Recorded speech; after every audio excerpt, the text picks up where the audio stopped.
Hi. Hopefully you saw my introduction. I kept it mercifully short. I think I got it under a minute. This is library class. I only do one library class for this summer session, so there's not enough time for me to cover everything. So if you have any questions, email me. My email is dale.larson@utah.edu. I'm happy to help you. So I have three objectives for today's assignment and for your class. The first one is a context. A lot of people have not been to a library class before. If you have, this will be somewhat repetitious. But how a library works for you? What's the context? Why do libraries matter? What's important? There's so many different things, and it doesn't present itself as like what the most important thing is. So I'll give you some tips on that one. Second thing we're going to cover is the open web. When I was younger, it was the open web was bad. Teachers hated it, and there's never use this. The open web is evil, and well, no, it's not. There's a lot of good stuff out there, but I'm going to teach you some of fundamental ways of looking at the open web and using it for research, in addition to using the library for research. The open web is really useful, but you have to filter through a lot of junk. And lastly, what is humanities research?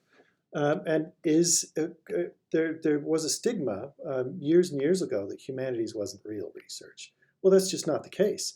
Everything under the sun, everything that can be studied or looked at through a different methodology or paradigm or lens is legitimate form of research. We're using evidence-based methodology to discover different ideas about stuff. So we can put that to rest too. Okay, so the first thing, context. How does the library work for you? This will be really quick. Think of libraries as having, academic libraries as having four special things that no matter where you go, watching the videos, it sounds like a few of you are going off to grad school. Wherever you go, this will be true. The four noble truths of libraries. The first one, every academic library has a catalog where you can type in anything, and it's going to look at kind of a mishmash of what we've got. So pause this video and type in your major or a field of study that you're interested in and see what shows up. In this case, it looks like there's a lot of prep books. We have to beware, some of these are going to be kind of old. There's articles about it where you could type in, whoops. Oh, it corrected me. Usually it doesn't do that. You type in communication, modern dance, computer science, what have you, and there's all sorts of stuff in here that's just available throwing in the keyword. So pause and dig around in the library catalog. That's the first thing that I'd like you to do. This is my pause face. Okay. Welcome back. If you paused, I hope you found millions of things. And there's lots to sift through, and I'll give you tips on how to sift through that. But every library catalog has that. Typically, you can access everything if you log in to an off-campus access. If you're not on campus, it's IP number based. So if you are on campus, the IP number should say that you're part of us. But if you're not, just log in with your UView network ID, and you should be able to get full text to everything under the sun. Second thing that every library has is databases. Databases represent, we used to get magazines, newspapers, academic journals in piles and piles and piles. I remember we kept 6 months of the New York Times in a pile that was about 1.5 meters tall. It was incredible. These go by, don't be daunted by this, they go by subject. So if you find you're interested in a particular topic, say communication, whoever the librarian is, I'm a communication librarian, they will have put their favorite one at top highlighted. So if you don't know what to go into, which, I was looking for accounting, it must be under business. Whoever the librarian is, and there's many librarians up here, they'll put the one that's easiest to get into right here, although there's a whole bunch of other databases you can go into as well. Today we're going to go into the humanities, and you could, I have a guide for you, but you could go into humanities. If you're in a class and you didn't quite know what you were doing, they'd say, oh, start with this one first. I'm not going to start with that one first, for what it's worth. The databases you can go by type too, so if you're looking for ebooks, or if somebody says, oh, you need to go into the database called JSTOR, you could go in by the letter as well. Don't be put off by not knowing all the databases. I've been working here forever, and I don't know all the databases. It depends on your expertise, your fields of study, and your interests. So if somebody says, oh, that database is terrible, well, it might be and it might not be. There's many different ways of accessing information, and there's a lot of overlap between those databases. We'll do more of that. The next thing is very important, interlibrary loan. You see this down here? The first time you go in, you'll have to log in and fill out a form. What this represents is everything that the library can't purchase. So if there's a chapter out of a book that you want, if there's an article that you want, if there's a whole book, if there's a DVD, if there's just about anything under the sun. So if we don't have it, but you find a citation to it and it's the perfect thing for research that you're working on, we'll get it for you for free. This is a subsidized service. This is paid for by, all sorts of different budgets and budget lines. It's very valuable and it's very quick. So I found an article from, it was literally in the basement of a library in Ohio, and it was on microfilm, but I needed it. It was the perfect article. And it took them about a day to get to me. There's somebody in Ohio that scanned it and I got it. So this is free for you, so use it for anything you want. You should know that we have a strict privacy policy. So if you grab something that's not related to your degree, no one's going to be judging you. So if you want to grab something for entertainment, or if you want to grab something that's not your field of study, no one is ever going to, actually we're not allowed to say anything about that. So don't feel that there's any restrictions on this whatsoever. And I think you're limited to like 50 articles a day. So go crazy. The fourth thing is research guides. Most libraries have these. If you can't get a hold of your librarian, you can look up, oops, there I did it again. This one doesn't have a spell checker. You can find out, is somebody interested in doing research design? They're doing dance, choreography, or you could find out who your librarian is for computer science. Oh, computer science, not computer engineering. I wonder if it's mixed in there. Well, you get what you have. Some are better than others. You can also type in big fields of study, or if you want to get help with a particular thing, we have help with statistics. We have a stats TA that can help people in fall and spring semester, so you don't have to know everything. If you need help with writing or citation software, a whole bunch of different things like that. So those are the big things. And if you want to pause again, cruise around and try and find your major or your field of study in all three of these things, and there might be more resources than you could possibly use, or you might be able to figure out who your librarian is, and you could reach out to them and say, hey, could you give me a tour of stuff? Okay, let's move on to the next section. What are we doing? We're doing humanities. Let me show you the assignment. When you think of humanities research, humanities is a partner with social sciences and STEM. STEM, if you think of like engineering, bridges, or computer science. Social sciences, you think of like psychology and education. Humanities, you think of plays, writing, performing arts, studio arts. It would be films, documentaries, popular films, stories, all sorts of different things like that.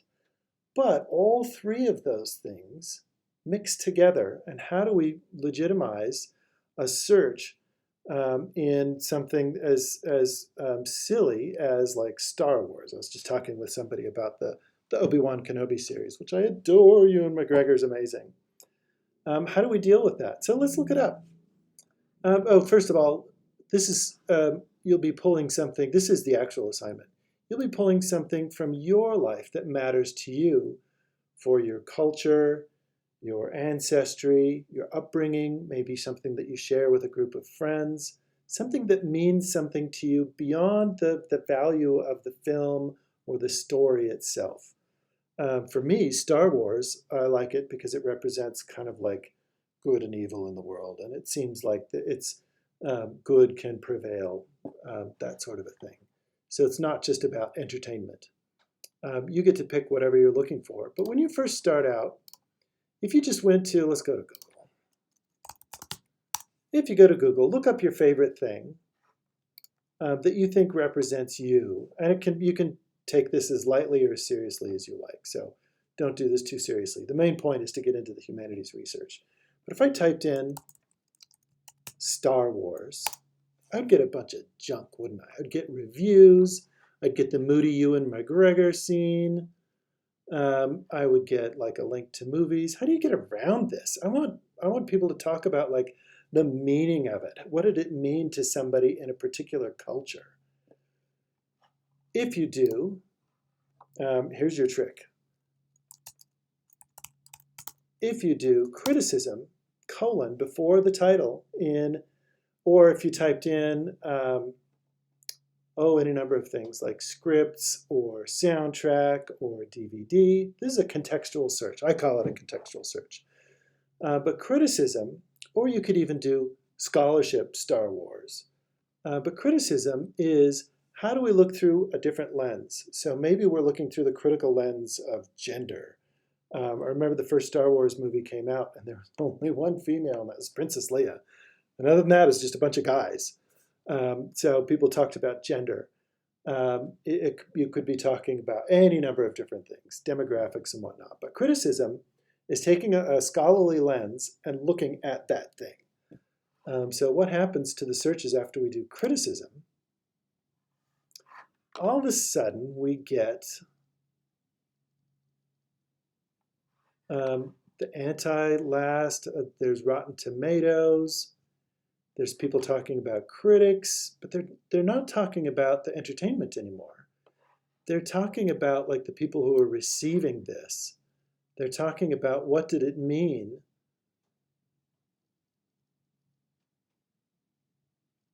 And there's like debates, and they're going to give you sides of the arguments.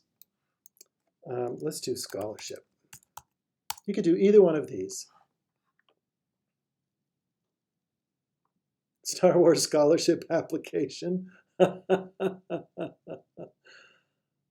Oh, this is crazy. This is not working out to what I was looking for. So you can try different words. Cultural studies. The cultural significance of Star Wars. There I'm getting some more of the meat of what I was looking for. So whatever your context, you can narrow it down to those more scholarly things and figure out what other people are talking about before you dig into the scholarship. Your results may vary. Obviously, Star Wars has been written about a lot more than a whole bunch of different things. So I could put in any number of films, like Moana. Love Moana. Decoding cultural misrepresentations in Moana. For those of you who've seen this, my favorite scene was where the grandma dies and then turns into the manta ray and flies off to the sea. Oh, just gives me chills. But all of a sudden, we have cultural touch points or ancestry, and all of a sudden we have anthropologists, cultural practitioners, and historians going into like Pacific Islanders and talking about different things. So this is where we're getting into this, the cultural studies. So let's go into, actually let's pause, do another pause, and dig around what matters to you. What's something that's a part of your growing up, or it's a part of your life right now? Try some of those contextual searches that I just did, and write down, as you go, keep a little note list, and write down some of the things they talk about. It might be specific keywords like Polynesian culture. It might be particular ideas like appropriation or decolonialism or colonialism. It might be stories. It might be the names of specific characters. So take a moment and write those down. We'll do another awkward pause. Okay, awkward pause is over. If we were in a classroom, we would take time to discuss this, and it's a lot more fun to do it with people where you're like, I had no idea that so-and-so represented something. Okay, so under the research guides, and if you look under your assignment, the library assignment in Canvas, the link at the top will be right here, this campus guides. If you went through these research guides, it would be the same thing. And that link takes you to this guide. So this is where we're going to get into the library research, and this is where we're going to get into some of those things that you're going to do for your library assignment. And here you can see the objectives. They're very similar, but one of the big ones that I covered, this is our third objective. You're going to learn how humanities research works in some of those popular things that we're engaging with. So one of my favorites is Hellboy. It's a comic book series. But you can look at films, stories, poets, all sorts of different things. This is, by the way, is a list of databases.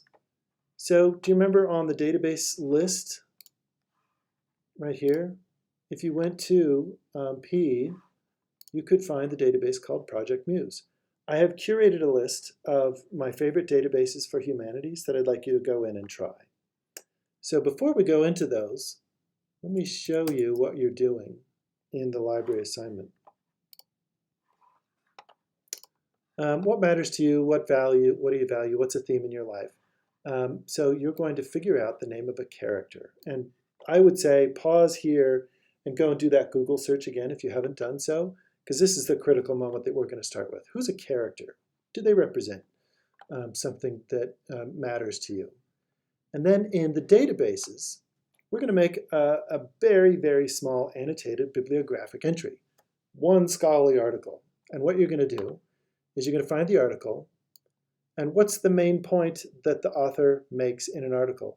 Scholars will make other points, so typically you can find one point. It doesn't have to be the most important, just a point that they make.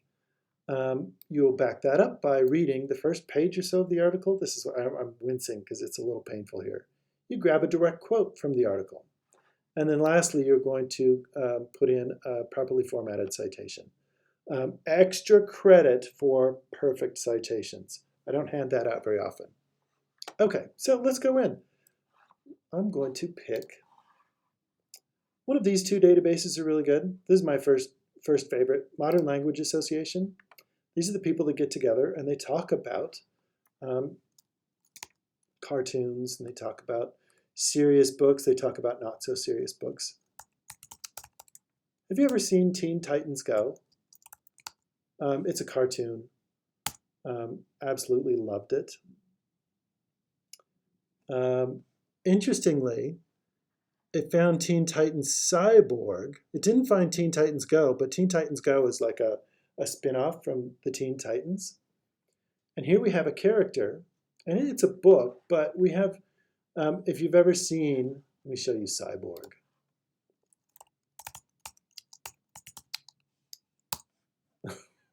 I love Cyborg because it's an over the top. It's a kids program, but it's absolutely hilarious because he's just like outrageous and he's never calming down. But all of a sudden we go in there, and they're tying in Teen Titans and the Frankenstein myth. What's going on with that? They're using that critical lens and they're looking at somebody who's part human and part machine. What's another thing you can do? Oh, by the way, why did I put this in quote marks? Because I wanted those keywords to stick together. Let's look at another one. Oh, I don't want to do Star Wars. It's so dull. I'll do Moana. All of a sudden, there's 106 scholarly articles. Some of these are listed as books. If you go down here, you can click on, I only want peer-reviewed journals. This is what I'd like you to look at. The Disneyfication of Climate Crisis. There's no wrong way of approaching this assignment. They're just looking at a film or a character in that film or a story or what have you that you're interested in, and you're discovering something about it that a scholar has looked at. So there's gender, there's typing 19th century philosophy into Moana and Tangled. There's the dubbing version. colonial screenplay. Look at all that stuff. Isn't that great? Let's try Luke Skywalker. I was more of a Darth Vader guy. There's nothing in there. What do we do if that happens? You may have to pick something else. It could be that he doesn't represent anything.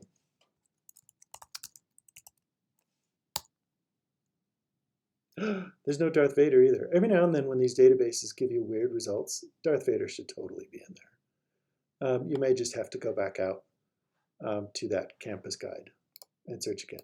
Let's try a different database. Oh, by the way, if you go into these, there's a citation generator right here that'll give you a lovely APA or MLA.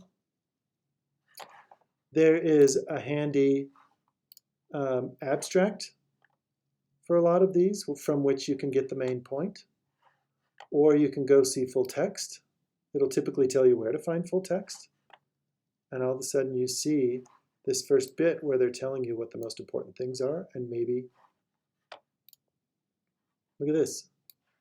I found a quote, "The climate destruction in these films may be magical, but is caused and resolved by humans as a lesson on real climate change." Let's do another one. So that's Project Muse. So this is going to be very North America centric, but I encourage you, look at things from other cultural touch points in the world. So if you're looking at stuff from Asia, if you're looking at stuff from Africa, if you're looking South America, there's a lot of good stuff in there. Just to prove my point. Che Guevara.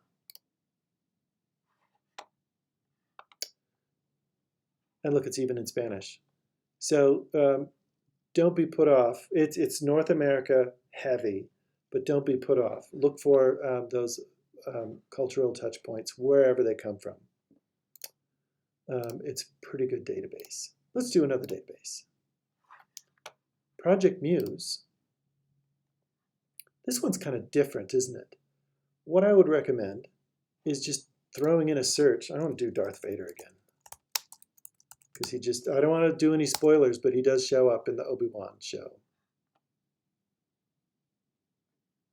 Oh, by the way, if you're a fan of genuinely high-level literature, do searches for stuff like that as well.